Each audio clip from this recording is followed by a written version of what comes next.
"Timothy, please don't leave.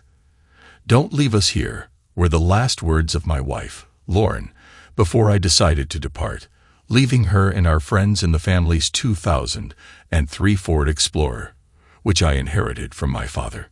My wife, 3 friends, and I were vacationing on Lake Tahoe. We had planned to spend a couple of days camping, but something went wrong. My name is Timothy, I'm 25 years old, and my wife Lauren is the same age. We've been together for 4 years and married for 2, leading a life together. We're fortunate because our parents actively support us. Lauren's dad provided us with separate housing, and my father helped with a car, giving me his 2003 Ford Explorer. This car was very spacious and comfortable, so I always took great care of it, paying attention to every detail. My father was an engineer in a large company, so I followed in his footsteps, graduated from college, and now work in my profession. Although the salary leaves much to be desired, I believe I can grow it to an acceptable level. Lauren has a financial education and aspires to be a top-notch financial consultant. She enjoys working with numbers, interacting with people, and making challenging decisions. Our first intimate encounter with Lauren happened on our first date. We met at a club, and that same evening, passion ignited between us. We decided to find a secluded spot in the restroom quickly. On that evening, I was with 2 of my friends, Ethan and William. William was my childhood friend, and I met Ethan during the first year of college. We were inseparable. Lauren was not alone in the club.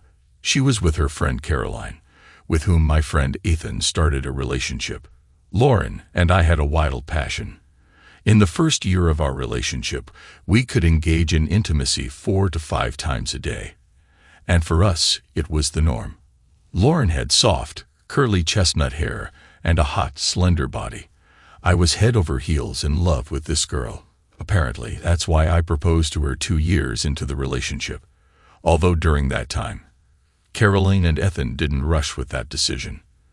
William also quickly found a girlfriend, but we never spent time together. Lauren and I often went out in the city with Caroline and Ethan to hang out, while William always declined, saying, "Sorry, friends, but I made plans with my girlfriend to go to the movies tonight." And it happened every time. So over the course of 4 years, we drifted apart significantly. If you remember, he was my childhood best friend, always supporting and understanding me. My repeated attempts to reconnect were unsuccessful. We could see each other a couple of times a month, and those were mostly chance encounters. Ethan and I thought that William held a grudge against us because we found girlfriends who were common friends, and we all had common interests. Meanwhile, William felt like a third wheel, but we honestly tried to reach out to him, inviting him everywhere, but he always found excuses. One Saturday evening, Lauren suggested an idea. "Timothy, we rarely go out. Maybe we should go camping for a couple of days, invite Caroline and Ethan, as well as William and his girlfriend. I think it will help all of us get closer again and break the routine of our weekdays." After thinking a bit, I replied, "Maybe you're right. I've been thinking about it for a long time, but I always thought it would be a bad idea that William would refuse again and not go anywhere." Lauren said, "I think it's worth trying, especially since I see how concerned you are that you and Ethan have distanced yourselves from William." "All right, my love. I'll call Ethan tomorrow and propose this idea. There's just one unresolved question. Where will we go?" I asked. How about Lake Tahoe? You can fish there and set up tents. I've been thinking about that place for a while." "True, it's in another state, and it will take a 10-hour drive, but we have a family Jeep. I think it's time to use it," she said. "You're right. Tomorrow I'll call everyone and talk to the bosses to take a couple of days off," I concluded. So, Lauren and I decided that it was time to gather as a group and go relax by the lake. After all, it was summer, and that meant we could swim and have a good time. The next day, I called Ethan first and pitched him the idea. He gladly approved but added, "I doubt William will go, and his girlfriend might not agree. So let's plan to go even if he declines, okay? I accepted the proposal and made my next call to William. It was noon, and William answered the phone with a sleepy voice asking, "What's urgent?" "Good morning, buddy." "Actually, yes, very urgent. Are you ready to listen?" I replied, "I don't know." "Is it really important?" he said. "I understand. Get ready. I'm coming over," I said and hung up, quickly gathered myself, and drove to William's house. Something felt off. Entering his house, I smelled a strong odor of alcohol. In the bedroom, William was putting on old home shorts, looking quite awful. He reeked of alcohol, and he didn't look clean. I immediately sensed that something had happened. I returned to the car, grabbed a bottle of sparkling water, and went back to him. While he drank water, I decided to ask him, "You don't look great," to put it mildly. "What happened?" "Something did happen." "Have you ever been cheated on?" he asked, and I immediately understood what had happened. We sat and talked for about 2 hours. His girlfriend had been cheating on him with her ex-boyfriend, and according to William, it had happened multiple times. He accidentally read their messages, then found a hidden folder on her laptop with over 6 videos of her cheating. William told me all this, but I couldn't feel it all. I don't know. I had no remorse. Maybe because I'd understood from the very beginning that they weren't a couple, at least because his girlfriend didn't want to hang out with us. I supported him as much as I could and suggested to unwind, saying that we were planning a picnic at Lake Tahoe in California next week. He looked at me in silence and said he would call in a couple of days. I told him not to worry too much and that everything would be okay. In response, he just said, "You don't understand, Timothy, until we meet again." Returning home, I told Lauren about what happened, but she seemed uninterested. Ethan, on the other hand, was in complete shock and said, "We need to help him get out of this depression." I agreed with him. The next few days passed unnoticed, and at some point, William called me saying, "Hey, buddy, I've come to my senses. I feel so good. When are you guys planning to leave? I found my old 2-person tent. Should I bring it?" I replied, "Hi, we're planning to leave in 3 days from Sunday morning to Tuesday evening. Definitely bring the tent. We'll have 3 tents for all of us." We chatted with him, and I told him that we needed more things because we wanted to make a campfire, fish, and swim. Everyone was excited that William was joining us, and I was also happy about it because we hadn't gone on a trip together for 4 years. Morning came on Sunday, and we set out on our journey. Along the way, we picked everyone up. Lauren sat in the front seat while the others sat in the back. Our trunk was full of belongings. We also stopped at a couple of stores on the way and bought all the necessary supplies. The trip was supposed to take 10 hours, but with shared conversations, it felt like 2, and we were already standing by the lake, near our spot where we would spend the next 2 days. We actually arrived faster than planned in 8 hours. We got there around 6 in the evening, and all that was left was to set up the tents, light the campfire, open the alcohol, and sit together by the fire for some heartfelt conversations. I disconnected from all the household chores and began to immerse myself in the moment. William looked happy, and he got along well with everyone. We first lit the fire and started setting up the tents. We had 3 2-person tents, one for me and Lauren, the second for Caroline and Ethan, and the third for William. It took us 3 hours in total, and by 9 in the evening, everything was ready. We were all very tired, so sitting by the fire, we grilled sausages and had sandwiches. Overall, we discussed the plans for the next day. It was meant to be filled with swimming in the lake, fishing, and exploring the surroundings.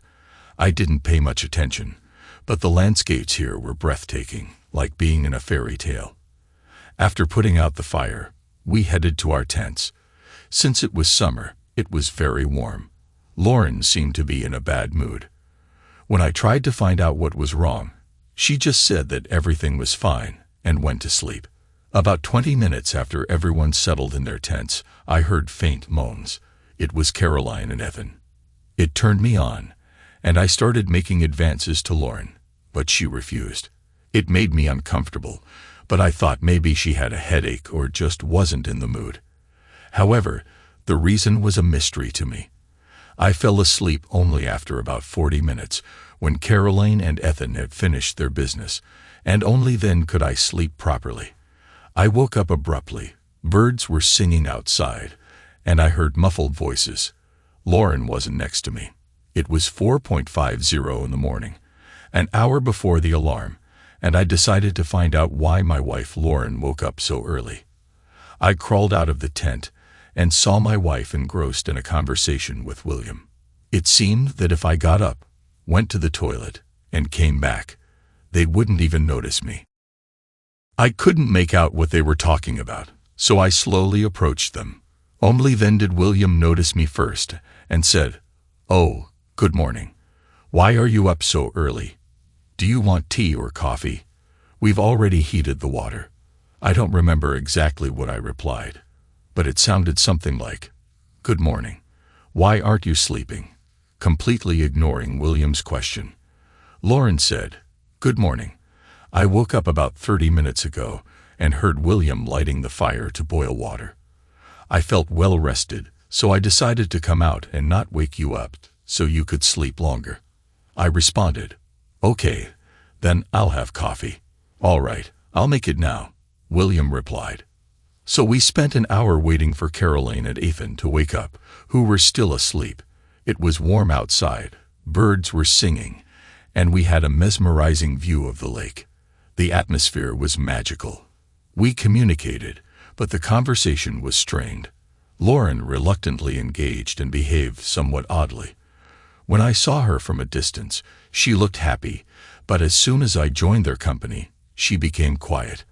I didn't understand her behavior. At that moment, I thought I had seriously messed up somewhere. The alarms rang, and I breathed a sigh of relief because the atmosphere was oppressive, and tension was palpable. I decided that I would definitely talk to Lauren in the evening.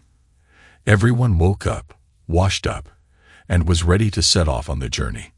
Our plans included visiting Emerald Bay State Park and Vikingsholm, a local attraction. Essentially, we came here for this reason, and we also wanted to visit the beach for a swim. We strolled through the park, visited the Viking Island, swam, and then returned on ATVs. All of us experienced a lot of emotions and impressions. It was a wonderful place, a real source of energy. We took over 1,000 photos and videos in total, and the day left only positive emotions. But there were moments when I felt tense. Lauren distanced herself from me more and more, and I sensed her connection with William. Maybe she woke up earlier, and they spent more time together in the morning. These thoughts circulated in my head and didn't let me rest.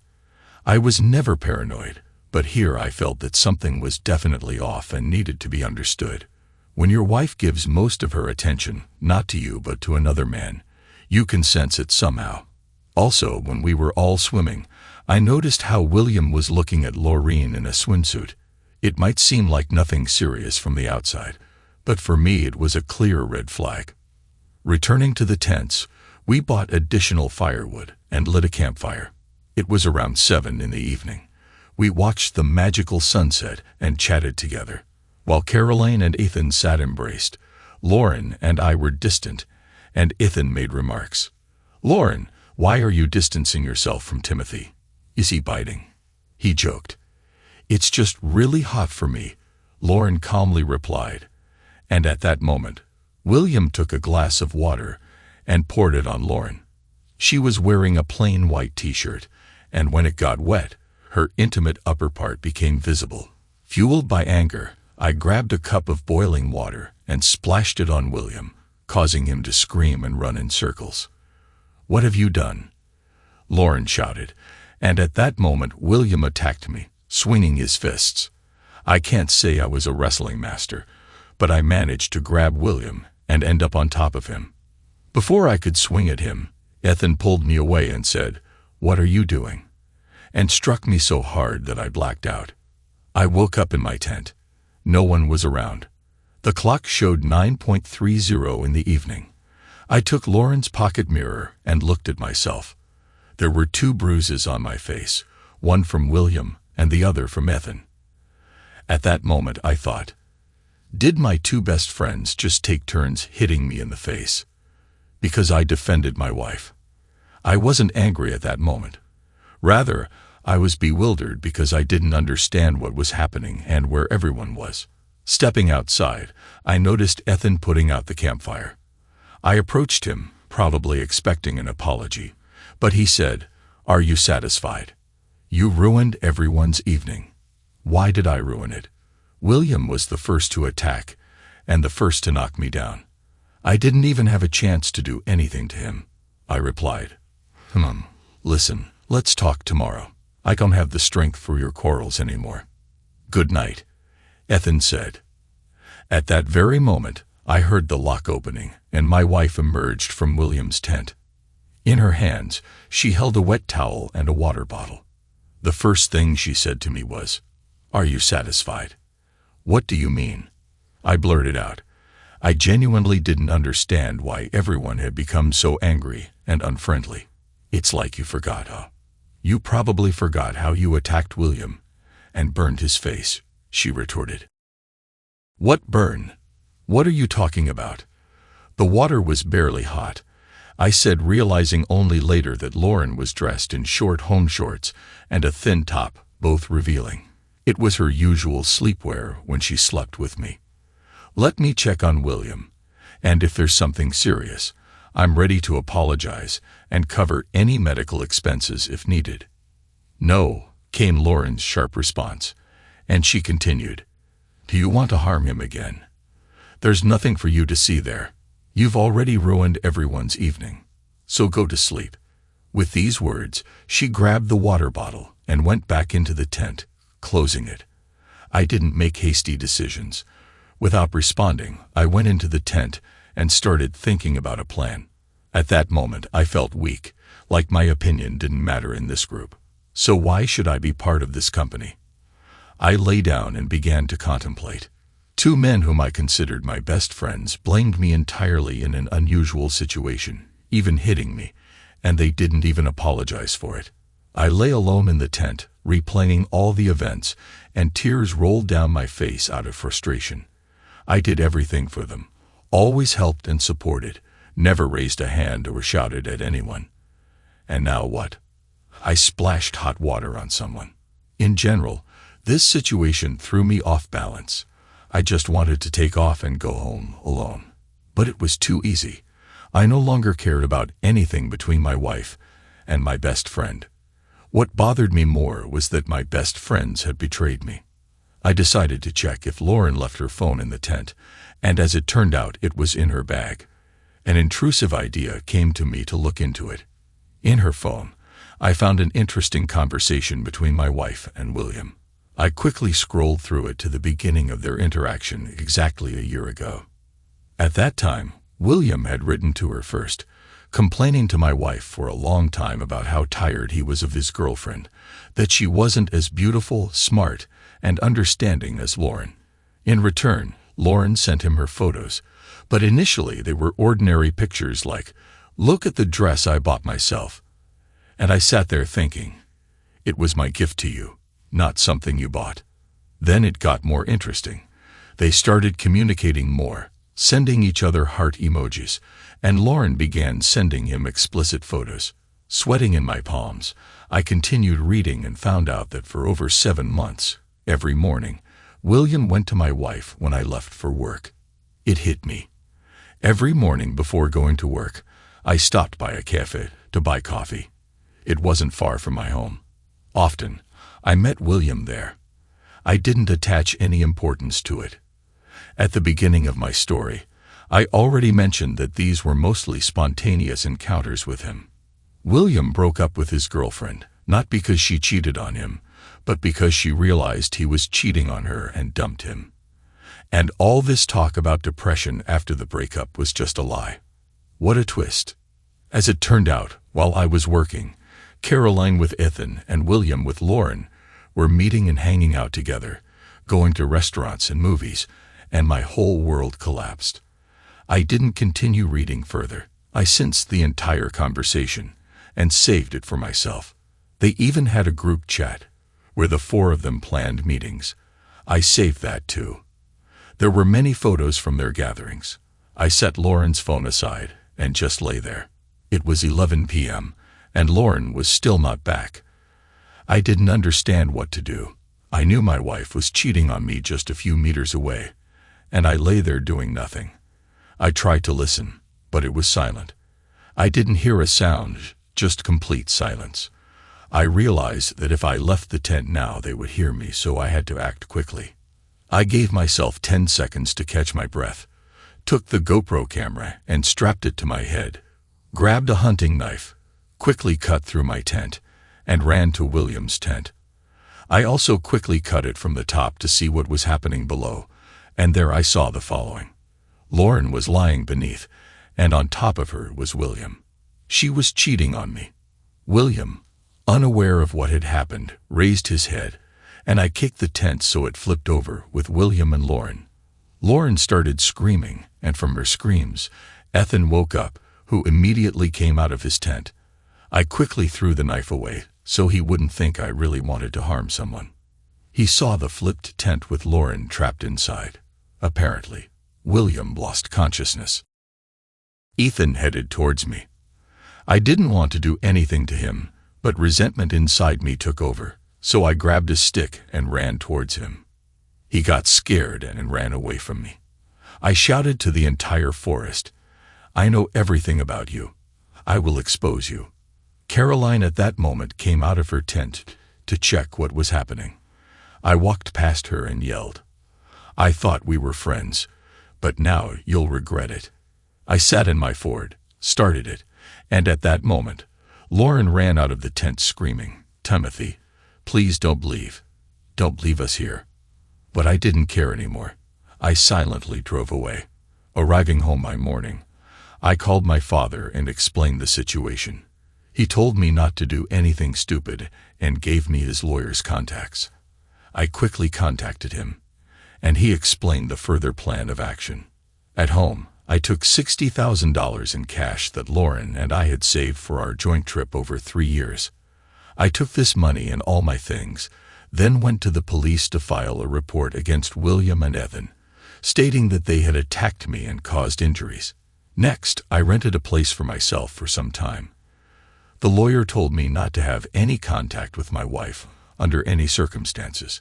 She would receive a notification, and within a couple of months, we would have to get divorced.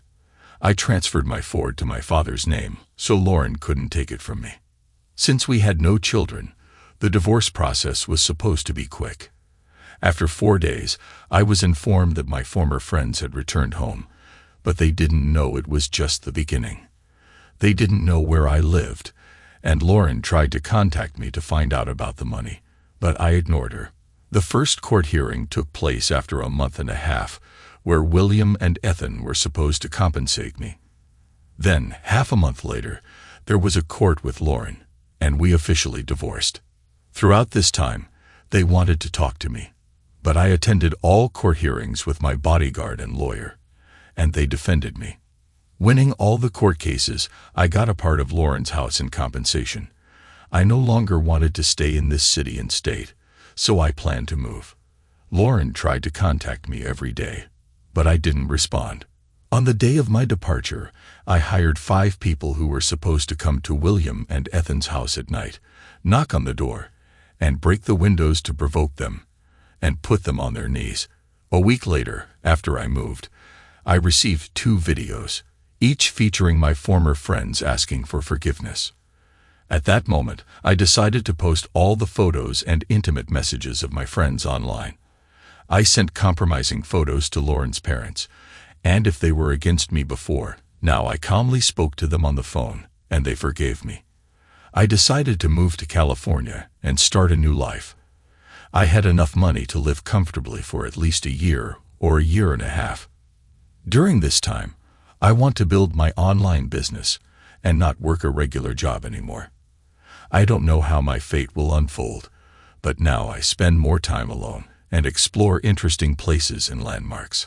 I haven't found a new girlfriend, and I'm not looking for a relationship, at least not now. I am focused on my development, and I'm confident that sooner or later, everything will work out for me. Thanks to everyone who took the time to listen to today's stories. If you enjoyed it, please consider liking and subscribing if you haven't already. Feel free to share your thoughts on the events in the comments below. Take care.